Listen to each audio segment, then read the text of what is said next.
लकीरों से नहीं मेहनत से मुकद्दर बयां होगा। लकीरों से नहीं मेहनत से मुकद्दर बयां होगा। कभी होंगी आंधियां तो कभी सामने तूफान होगा। जिंदगी के समंदर में यूं ही नहीं पार लग जाएंगी। जिंदगी के समंदर में यूं ही नहीं पार लग जाएंगी। तेरी कश्तियों का चप्पे चप्पे पर इम्तिहान होगा। प्यारे बच्चों नमस्कार, कैसे हैं आप सभी। उम्मीद करता हूं आप सभी स्वस्थ होंगे। प्यारे बच्चों आज जो हम टॉपिक लेके आए हैं ये है एक टेक्निकल कोर्स या जिसको आप कहते हैं पॉलिटेक्निक या डिप्लोमा। इसके विषय में मैं आपको बताने वाला हूं क्योंकि बहुत सारे पेरेंट्स मुझे फोन करके पूछते हैं या आते जाते ये पूछते हैं कि बाबू हमारे बच्चे को अब 10th के बाद क्या करवाएं। आज मैं एक पूरी जानकारी दूंगा और ये जानकारी Haryana state technical education society और इस वीडियो को बनाने के लिए मैंने हेल्प ली है अपने मित्र श्री रविंदर जी का। He is lecturer in polytechnic में लेक्चरर हैं। सबसे पहले उन्होंने हमारे साथ ही बीटेक किया था, he was in my batch, और उसके बाद उन्होंने एमटेक किया है। नाउ ही इज लेक्चरर और ये नाथुश्री चोपता सिरसा में लेक्चरर हैं। कल ही उनसे मैंने बात की थी और सारी जानकारियां मैंने वहां से कलेक्ट की हैं। प्यारे बच्चों आप हमेशा ध्यान रखिए, what ever the information I provide ये हमेशा क्या रहता है, ऑथेंटिक रहता है। ऐसा नहीं है कि भाई वीडियो बनाने के लिए चाहे व्यूज बढ़ाने के लिए लोगों को कुछ भी मैं बता दूं, नहीं। जो भी चीज मैं बताता हूं वो ऑथेंटिक होता है और पूरा उसकी सत्यता की जांच करके ही बताता हूं ताकि किसी को भी किसी भी प्रकार का कोई भी कठिनाई ना आए और कोई भी गुमराह ना हो। तो आज मैं आपको बताने वाला हूं पॉलिटेक्निक के बारे में। सबसे पहले प्यारे बच्चों आप ये समझिए कि भाई पॉलिटेक्निक या डिप्लोमा होता क्या है। देखिए पॉलिटेक्निक का मतलब क्या हो गया, टेक्निक का मतलब है जैसे ये टेक्नोलॉजी का संसार है तो ये टेक्नोलॉजी से रिलेटेड हम जो शिक्षा ग्रहण करते हैं।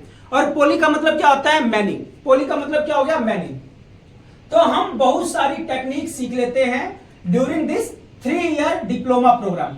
ये 3 साल का कोर्स होता है और इस कोर्स के दौरान हम अलग अलग, जैसे ये इंजीनियरिंग कहलाता है, डिप्लोमा इंजीनियरिंग। जैसे इंजीनियरिंग के अलग अलग जैसे हिस्से हैं, डिप्लोमा करके भी हम इंजीनियर बनते हैं, बीटेक करके भी इंजीनियर बनते हैं।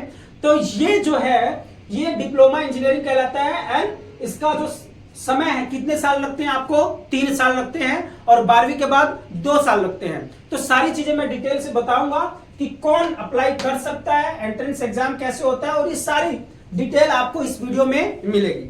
प्यारे बच्चों मेरी कोई भी वीडियो यदि आप देखते हैं तो please do sit with copy and pen, एक डायरी पे नोट करते जाइए क्योंकि ये सारी इंफॉर्मेशन ऐसी होती हैं जो आपके काम की होती है। देखिए जो पॉलिटेक्निक है या डिप्लोमा है कौन कर सकता है, सबसे पहले जानना जरूरी है कि कर कौन सकता है। तो देखिए जो विद्यार्थी अभी 10th बोर्ड परीक्षाएं अपने पास कर चुके हैं वो इसके लिए अप्लाई कर सकते हैं। और हरियाणा में इसकी जो डेट है, एप्लीकेशन सबमिशन की जो डेट है, it was from April to last date है 17 जून को। 17 जून 2024 से पहले आप इसको अप्लाई कर दीजिएगा। और अप्लाई का मैं अभी नियम बताता हूं कैसे कैसे होता है। तो सबसे पहले तो हम ये डिस्कस करते हैं कि कौन अप्लाई कर सकता है। तो जो बच्चे 10वीं पास कर चुके हैं, चाहे आपके 50% आए, 55 आए या चाहे 95 आए, आप अप्लाई कर सकते हैं।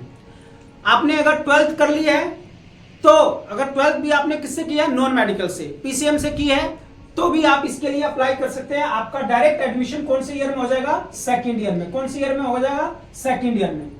प्यारे बच्चों प्रश्न नंबर 2 ये है कि मान लीजिए हम पॉलिटेक्निक कर रहे हैं, तो पॉलिटेक्निक कर रहे हैं तो इसके फायदे क्या होंगे, किस प्रकार के बच्चे करने चाहिए, ये मैं सजेस्ट आपको करूंगा। मान लीजिए आप एक एवरेज बच्चे हैं या इंटेलिजेंट हैं। पॉलिटेक्निक बेसिकली क्या होता है, मान लीजिए हम फाइनेंशियली बहुत वीक है तो हम भाई हमारे पेरेंट्स को हमें सपोर्ट करना है, हमें अच्छा पैसा कमाना है आफ्टर 3 इयर्स, कि हम इधर उधर टाइम पास ना करें, अपना समय ना बर्बाद करें, तो आप डायरेक्ट पॉलिटेक्निक कर सकते हैं। किसके बाद, 10th के बाद। पॉलिटेक्निक 10th के बाद या 12th के बाद, किसके बाद उचित रहेगा ये मैं नेक्स्ट वीडियो में आपको बताऊंगा। सैलरी क्या रहता है ये भी मैं आपको बताऊंगा, काम कैसे करना है ये भी बताऊंगा, इंटरव्यू कैसे फेस करना है, आई टेल एवरीथिंग। क्योंकि मुझे इसके विषय में पूरा एक्सपीरियंस है। बीइंग अ मैकेनिकल इंजीनियर 10 साल मैंने इंडस्ट्री में जॉब किया है और मुझे मालूम है, इसकी नस नस जानता हूं कि किस तरीके से आप यदि पॉलिटेक्निक करेंगे, किस तरीके से अपनी तैयारी करेंगे, किस तरीके से पढ़ाई करेंगे तो आपको भविष्य में कोई दिक्कत नहीं होगा और एक आप अच्छा खासा पैसा कमा सकते हैं। ऑल्दो ये जो जॉब स्टार्ट होती है, स्टार्ट फ्रॉम, आज का अगर हम सिनेरियो ले तो भाई आपको 12,000 से 15,000 से भी आपकी जॉब स्टार्ट हो सकती है, या डायरेक्ट आप अच्छी कंपनी की प्लेसमेंट में गए तो 25,000 भी लग सकती है, और इसके बाद आप 40, 45, 50, और मेरे पास कुछ ऐसी टेक्निक्स है जो मैं आपको बताऊंगा कि आप महीने का 70,000, 80,000, 90,000 भी कमा सकते हैं, लेकिन वो नेक्स्ट वीडियो में बताएंगे। अभी जो है आप ये देख लीजिए कि यदि आपने 10th पास किया या 12th पास किया, you can apply for this course, polytechnic course के लिए आप अप्लाई कर सकते हैं। अब हरियाणा जो है अपना, जो हरियाणा और प्यारा स्टेट है, इसमें कोई भी एंट्रेंस एग्जाम नहीं होता। It is totally based on merit, आपके जो मार्क्स ऑफ परसेंटेज है उसके अकॉर्डिंग होता है। तो इसमें कोई भी एंट्रेंस एग्जाम नहीं होता था। पहले होता था डीईटी डेट होता, डिप्लोमा इंजीनियरिंग टेस्ट होता था, लेकिन अब ये नहीं है। अब इसमें सीधा आपको क्या करना है, you have to simply apply online 17 June 2024 तक।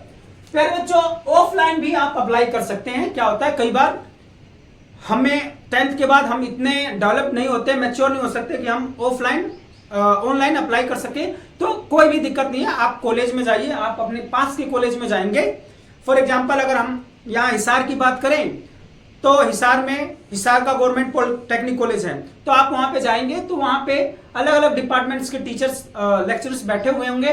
वो आपको, आप जो भी ये डॉक्यूमेंट्स हैं जो मैंने लिखा हुआ है, 10th, यदि आपने 10th पास किया, अगर 10th की मार्कशीट लीजिए, अगर मार्कशीट नहीं है तो you can get the photocopy of your result card. जो रिजल्ट कार्ड है उसकी आप क्या ले लीजिएगा, फोटोकॉपी। 12th पास कर लिया तो 12th की मार्कशीट। उसके बाद 5 फोटो ले लेना, वैसे तो 2 की जरूरत है, आप 5 ले लेना, कहां पे जरूरत पड़ जाती है। फैमिली आईडी होना चाहिए, आपका आधार कार्ड होना चाहिए, बैंक की अकाउंट डिटेल होनी चाहिए।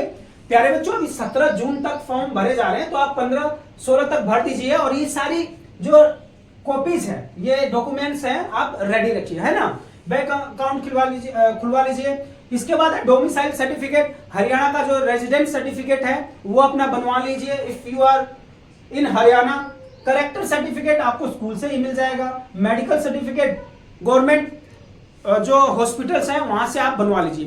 तो कहने का मतलब है ये सारे डॉक्यूमेंट्स आप रेडी रखिए। इन सारे डॉक्यूमेंट्स के साथ आप किसी भी पास के कॉलेज में जाएंगे अपने, आप किसी भी जिले में रहते हैं वहां पे जाएंगे, और हरियाणा की बात कर रहा हूं, वहां पे जाके आप टीचर्स को बोलेंगे, लेक्चरर्स को बोलेंगे, तो वो आपकी हेल्प कर देंगे और आपका सारा वो सबमिट कर लेंगे, और वो खुद ही आपका ऑनलाइन सबमिशन कर देंगे आपके फॉर्म का। समझ में आ गई बात। तो यदि आपको एडमिशन लेना है तो you have to go for online submission of this application form. Application form आपको ऑनलाइन भरना ही पड़ेगा।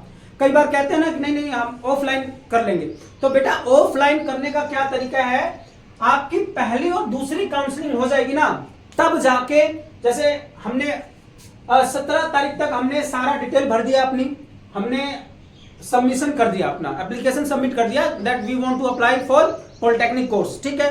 17 के बाद 4-5 दिन के बाद फिर ओपन होगा आपकी काउंसलिंग। 1 प्रोसेस 2, इसमें क्या है, आप कॉलेजेस भर देंगे आप, और आप कॉलेजेस भरने के बाद आपको कॉलेज अलॉट हो जाएगा, या तो काउंसलिंग नंबर 1 में या काउंसलिंग नंबर 2 में आपको कोई ना कोई कॉलेज मिल जाएगा। उसके बाद मान लीजिए जो सीटें भर गई हैं, सीट भरने के बाद कॉलेजेस में बहुत सारे सीट्स अभी भी खाली रह जाती हैं, तो वो होता है आपका, उसको कहते हैं हम आपकी ओपन काउंसलिंग। कौन सी काउंसलिंग कहते हैं प्यारे बच्चों, ओपन काउंसलिंग। ओपन काउंसलिंग में क्या होता है कि आप जाएंगे कॉलेज, अपने पास के कॉलेज में, या जिस कॉलेज में सीट खाली होगा, जिस कॉलेज में सीट खाली होगा वहां पे ही जाना पड़ेगा, आपके पास के कॉलेज में नहीं जाना पड़ेगा। वहां पे जाके मान लीजिए कि भाई मैकेनिकल इंजीनियरिंग की 5 सीट्स खाली रहेगी, लिस्ट लगा देंगे भाई कि 5 सीट खाली रहेगी, और 5 सीट के लिए कैंडिडेट पहुंच गए 7, तो 7 जो 7 कैंडिडेट्स हैं सबके डॉक्यूमेंट्स सबमिट कर लिए जाएंगे। सबके डॉक्यूमेंट्स क्या कर लेंगे, वो इकट्ठा कर लेंगे। इकट्ठा करने के बाद 12 या 1 बजे या 2 बजे ये रैंक लगाएंगे कि भाई जिसके ज्यादा परसेंटेज है डिसेंडिंग ऑर्डर में, ज्यादा से कम, ज्यादा वाले को पहले मिलेगा, उसके बाद उससे कम कम कम, मतलब 5 जो टॉप 5 परसेंटेज वाले बच्चे होंगे उनको पहले सीट अलॉटमेंट हो जाएगी। उसके बाद भी अगर कोई सीट बच जाएगी तो उसको अगले दिन के लिए वो रख देंगे, अगले दिन जाके आपको फिर से ये प्रक्रिया दोहरानी होगी। इसका मतलब बिल्कुल ये नहीं है फर्स्ट कम फर्स्ट सर्व वाला नहीं है, लेकिन हाँ यदि आप जाएंगे तो आपकी सीट वहां पे फिक्स जरूर हो जाएगी कि हाँ भाई मैं अप्लाई करना चाहता हूं, उसके बाद रैंक बनेगी, नंबर आ गया तो आ गया और आपका एडमिशन हो जाएगा। ये डॉक्यूमेंट्स रेडी करवा लीजिएगा।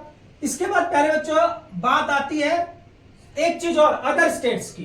स्टेट के हैं वो कैंडिडेट्स भी हरियाणा के जो पॉलिटेक्निक कॉलेजेस हैं उसमें अप्लाई कर सकते हैं, चाहे आप दिल्ली से हो, यूपी से हो, बिहार से, झारखंड, कहीं से भी हो, उत्तराखंड से, you can apply for Haryana. Haryana के लिए 10% सीट रिजर्व रहती हैं। यदि 60 सीट हैं तो 6 सीट अदर स्टेट्स वाले बच्चों के लिए रिजर्व रहेंगी। फॉर एग्जांपल मान लीजिए 55-50 सीट तो हरियाणा के बच्चों ने ही भर दी है, तो जो 10 सीट रह जाएगी, 6 सीट रह जाएगी, 6 तो फिक्स है कि भाई अदर स्टेट वाले को हम दे सकते हैं। तो कहने का मतलब ये है कि आप किसी भी स्टेट के हों, whether you are from UP, Bihar, Delhi, कहीं के भी हों, तो आप हरियाणा के लिए तो जरूर अप्लाई कर दीजिएगा, क्योंकि यदि आपकी परसेंटेज अच्छी होगी तो आपका नंबर जरूर आ जाएगा। समझ में आ गई बात। इसके बाद आते हैं हम लोग फीस और स्कॉलरशिप। और पहले बच्चों एक चीज और, जैसे कि जो आपके मान लीजिए अदर स्टेट के हैं, जो आपके वहां के मित्र हैं, उस कॉलेज में पढ़ रहे हैं, हरियाणा कॉलेज में, तो आपको नंबर दे देंगे, तो उस नंबर पे आप अपने डॉक्यूमेंट्स भेज देंगे। तो जो अच्छे टीचर्स हैं, जो हेल्पफुल टीचर्स हैं, लेक्चरर्स हैं, वो क्या करते हैं कि वहीं से आपका रजिस्ट्रेशन कर देते हैं, आपको बार बार चक्कर नहीं काटना पड़ता है। तो ये अंदर की बात है, इसको ध्यान रखिए कि यदि कोई आपका जानकार है तो वहां से ही आप अपना डॉक्यूमेंट भेज देंगे, यूपी से चाहे बिहार से, तो आपका वो रजिस्ट्रेशन कर देंगे सर या मैम, आपको आना नहीं पड़ेगा 2-3-4 हजार रुपए खर्च करके। इसके बाद आता है फीस। फीस का क्या है बच्चों, इस बार जो 1000 रुपीज रजिस्ट्रेशन फीस है, ठीक है। 700 रुपए लगेंगे यदि आप दूसरे कैटेगरी के हैं, ओबीसी और SC ST के हैं। इसके बाद 1500 रुपए क्या होता है सिक्योरिटी फीस। कहने का मतलब सीधा सा अगर मैं आपको बताऊं तो आप जब पहली बार कॉलेज में जाएंगे रजिस्ट्रेशन करवाने, एडमिशन करवाने, तो आप 1000 रुपए का एडमिशन तो हो जाएगा, लेकिन फर्स्ट टाइम पे आप जाएंगे अपना डॉक्यूमेंट वेरीफाई करवाने, सब कुछ करवाने, तो 6000 रुपए लेके जरूर जाइएगा, जिसमें आपका 1000 आपका आ गया रजिस्ट्रेशन फीस, 1500 क्या हो गया आपका सिक्योरिटी फीस, बाकी आपका 6 महीने का जो फीस उसी में इंक्लूड हो जाएगा। उसके बाद हर 6 माही पे जो फीस लगता है वो है आपका 2800 के करीब। अब मेरे ख्याल से अगर 3000 भी हो जाए तो कोई बड़ी बात नहीं है, तो लगभग 3000 हर 6 महीने पे आपकी फीस लगेगी। तो बिल्कुल ही सस्ता कोर्स है ये। अब इस 3000 में भी यदि आप टॉप 10 में आते हैं, किसमें आते हैं, अपने कॉलेज में, अपने ब्रांच में टॉप 10 पे आते हैं, तो आपको क्या मिल जाएगा स्कॉलरशिप। मतलब 2500 रुपए आपको, और 6 महीने में, हर 6 महीने में 2500 रुपए आप वापस ले सकते हैं यदि आप अच्छे पढ़ने लिखने वाले हैं, आप अगर टॉप 10 में आते हैं। तो प्यारे बच्चों, मैं आपको यह बताना चाहता हूं कि जो पॉलिटेक्निक कोर्स है ये बहुत ही किफायती कोर्स है, बहुत ही अच्छा कोर्स है। यदि हम इसको करते हैं तो हम अपने जो घर की रोजी रोटी है अच्छे से चला सकते हैं।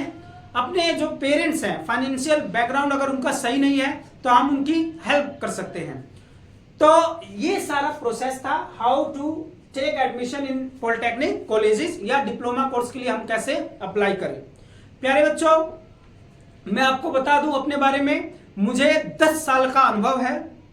आई have done BTech in mechanical engineering with honours के साथ मैंने बीटेक की हुई है, और मुझे मालूम है कि इंडस्ट्रीज में कैसे काम होता है and how to grow in industries, कैसी सैलरी बढ़ती रहती है, किस प्रकार से आपको काम करना है, तो आप और आगे फील्ड में, मतलब अपने जो ये आपका टेक्निकल फील्ड है, आप ग्रो कर सकते हैं।